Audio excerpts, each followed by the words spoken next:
to a place not many of us have been. Iran is home to many unique treasures, glittering mosques, and spectacular landscapes. It's host to some of the world's most precious ancient ruins and archaeological sites. Yet, as I said, it's a destination very largely unseen by Western tourists.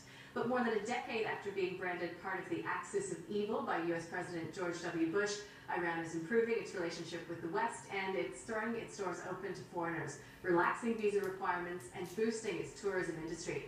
Well, joining me from Sydney to tell me all about it is travel writer Ian Neubauer. Ian, welcome to the program. So just tell us, when did you sort of get on board with going to Iran? How did this trip come about? I've actually been wanting to go to Iran for about 20 years, and for about 20 years my parents have been telling me, my family, my friends have been telling me I'm absolutely crazy, that I'm bonkers, going, why do you want to go to Iran, you know, the world's centre of terrorism?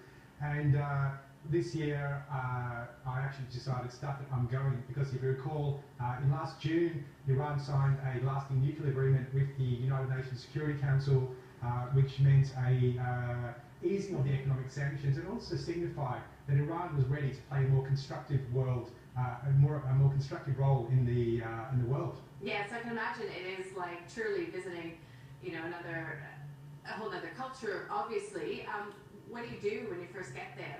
How do you get oriented?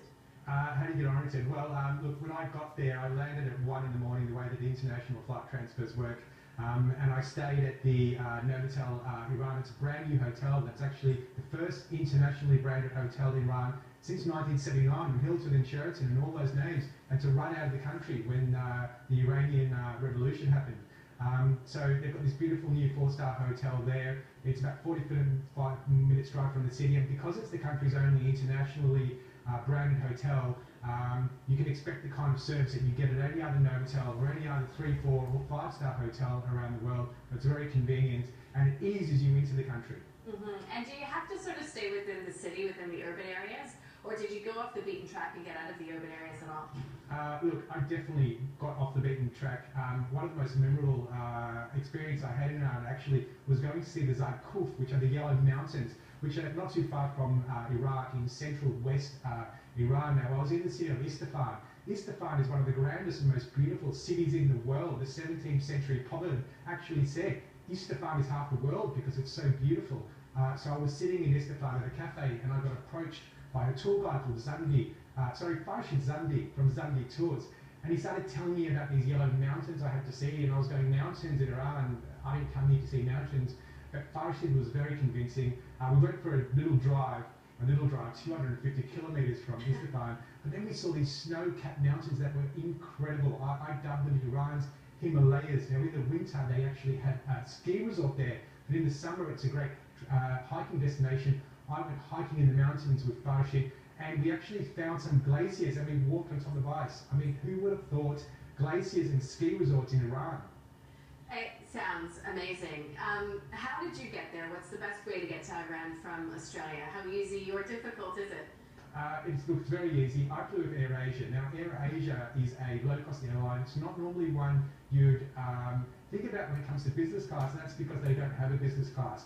But they do have a section at the pointy end of the plane called Premium Flatbed Class. And that's pretty self-explanatory. What you get is a very large seat that reclines all the way down and a little nook for your head.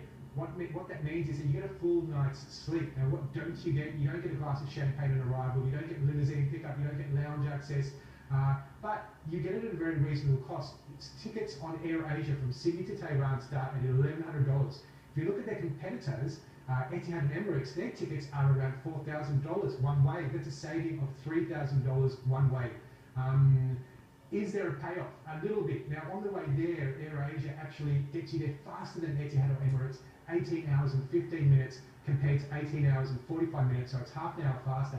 On the way back, it's a bit of a doozy. There's an 11-hour stopover in Kuala Lumpur Airport. Now, I spoke to AirAsia. They're very aware about how inconvenient it is for travellers, and they're working to filter in another flight. But in the meantime, I spent my day, I'm a digital nomad, so all I need is a nice space to work. They've got the premium Plaza Lounge at KL2 Airport. That's the world's only independent airport lounge. You pay $50, you get to spend the whole day there. I had a shower, I had a feed, I did my work, I got on the plane and had my final leg of the flight to Sydney. But before we have to let you go, back to Iran. I mean, how was the food? Was it expensive to eat? Was it very cost efficient? What were the people like? Just give us one last flavor of the country before we have to say goodbye. Look, this is all I'll tell you. In Iran, we've got this expectation or this idea put into our heads from the media that they're fanatical Muslims. I mean, look at Ben Affleck's Argo, Not Without My Daughter. I discovered in Iran nothing could be further from the truth. That people are absolute kings of hospitality. They go out of their way to help you out. Where are you from? Welcome to Iran. Where are you going? Come and have dinner with me. Come and share some tea.